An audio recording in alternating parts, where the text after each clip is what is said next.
কানে কানে কথা বলে না, এ দেওয়াল তাকে আদর করে না, এ দেওয়াল তাকে জড়িয়ে ধরে না, এ দেওয়াল থাপ্পড় মেরে বারবার বলে, কুসুম তোর পা দুটো নেই। তখন তার শূন্য জীবনে দেহ মনে আর কেহ নাই। অসাধারণ, থ্যাংক ইউ। খুব ভালো। কবিতাটা একটু বড়, 5 পাতার, একটা ধৈর্য ধরে শুনতে হবে। হ্যাঁ শুনবো তো, শুনবো, কিন্তু তার আগে লেখা অনুভবটার জন্য যে আতরটা কিনেছি ওটা একটু হ্যাঁ, ভুলে গেছিলাম। তুমি আমার জন্য আতর কিনেছ? একটুখানি গেছিলাম, মনে হলো নিজের হাতে দে না। একটু ট্রাই করে দেখো।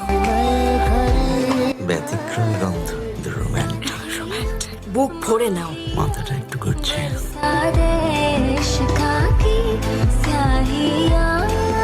মিস মালতী, টেস্ট ডান। তোর ক্লোরোফর্ম আর কাজ করছে।